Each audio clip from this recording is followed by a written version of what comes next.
दोस्तों, कलीम आजिज दबिस्तान आजिमाबाद के एक बुलंद पाए शायर थे। उनकी पैदाइश जिला नालंदा के तेल्हाड़ा नामी एक बस्ती में 1920 को हुई और वफात 14 फरवरी 2015 को। उन्होंने पटना यूनिवर्सिटी से BA, MA और डॉक्टरेट की डिग्री हासिल की। उसके बाद वो वहाँ शोबे उर्दू में फैकल्टी मेंबर की हैसियत से शामिल हुए और बहैसियत प्रोफेसर वजीफा याब हुए। रिटायरमेंट के बाद वो हुकूमत बिहार की उर्दू मुशावरती कमेटी के सदर मुकर्रर हुए और ताद में हयात इस ओहदे पर कायम रहे। 1982 में उन्हें पद्मश्री के एजाज से भी नवाजा गया। कलीम आजिज ने अपनी शायरी में सादगी और रवानी का पूरा ख्याल रखा है। मुश्किल पसंदी और पेचीदगी से उन्होंने अपनी शायरी को पाक साफ रखा। उनके हर रोजमर्रा के आसान और सहल अल्फाज का इस्तेमाल पाया जाता है। उनकी शायरी में गमे जाना भी है और गमे दौरा भी, लेकिन वो गमे जाना को गमे दौरा बनाने का हुनर अच्छी तरह से जानते हैं। कन्हैया लाल कपूर उनकी शायरी के बारे में कहते हैं कि वो जब कभी नगमा सरा होता है तो यूं लगता है जैसे किसी बसीत आरीज वीराने में कोई जख्मी फरिश्ता फरियाद कर रहा है और सिसकियां भर रहा है। फिराक साहब ने उनकी एक किताब के सरे वरक पे लिखा है कि जब मैंने कलीम आजिज का कलाम सुना तो शायर और उसके कलाम पर मुझे टूट कर प्यार आया और हमआहंगी, मोहब्बत और नाकाबिले बर्दाश्त खुशी के जज्बात मेरे अंदर पैदा हो गए। उनका कलाम मुझे इतना पसंद आया कि मुझे तकलीफ सी होने लगी और कलीम आजिज साहब पर गुस्सा आने लगा कि ये क्यों इतना अच्छा कहते हैं। उनके इस जुर्म और कसूर के लिए मैं उन्हें कभी माफ नहीं कर सकता। इतनी धुली हुई जबान, ये घुलावट, लबो लहजे का ये जादू जो सिर्फ इंतहाई खुलूस से पैदा हो सकता है, इससे पहले मुझे कभी इस मौजूदा सदी में देखने या सुनने को नहीं मिला था। उनका कलाम सुनकर मैं खुद अपना कलाम भूल गया। ये था फिराक साहब का स्टेटमेंट। कलीम आजिज की शायरी में दर्द और कसक है। ये दर्द उनकी जिंदगी के एक अजीम हादसे से जुड़ा हुआ है जिसमें उन्होंने अपने करीब तरीन लोगों को खो दिया था। उसकी तफसील उन्होंने अपनी शायरी की किताब वो जो शायरी का सबब हुआ के मुकदमे में बयान की है। ये कहना बेजा ना होगा कि बेशुमार शुअरा ने मीर के लहजे की पैरवी की कोशिश की है, लेकिन कलीम आजिज के यहाँ मीर का जो रंग नजर आता है किसी और के यहाँ नजर नहीं आता।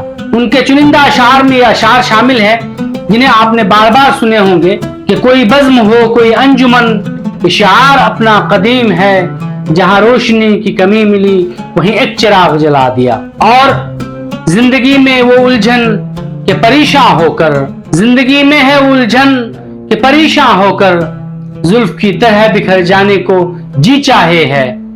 यूं तो कभी मुंह फेर के देखो भी नहीं हो, यूं तो कभी मुंह फेर के देखो भी नहीं हो, जब वक्त पड़े है तो मदारात करो हो। और ये शेर जो काफी मशहूर हुआ कि दामन पे कोई छींट न खंजर पे कोई दाग, दामन पे कोई छींट न खंजर पे कोई दाग, तुम कत्ल करो हो कि करामात करो हो।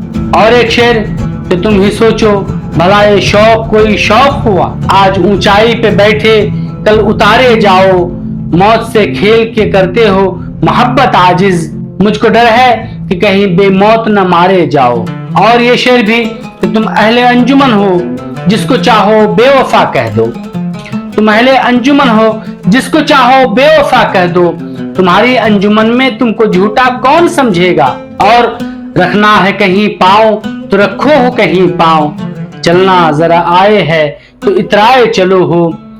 ये पुकार सारे चमन में थी, वो सहर हुई, मेरे आशियां से धुआं उठा तो मुझे भी उसकी खबर हुई। दोस्तों, अब आइए उनकी एक मशहूर गजल सुनते चलते हैं।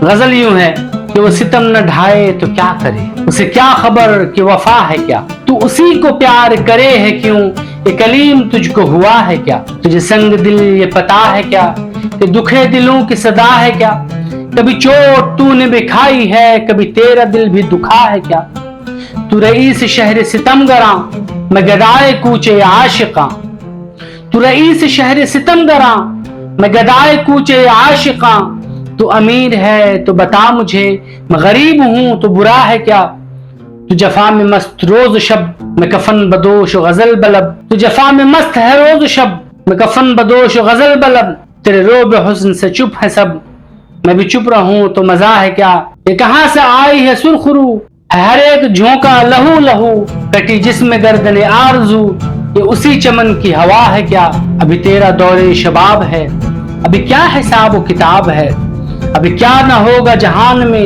ابھی اس جہاں میں ہوا ہے کیا؟ یہی ہم نوا، یہی ہم سخن، یہی ہم نشاں، یہی ہم وطن، یہی ہم نوا، یہی ہم سخن، یہی ہم نشاں، یہی ہم وطن، میری شاعری ہی بتائے گی میرا نام کیا ہے، پتہ ہے کیا؟ بہت بہت شکریہ۔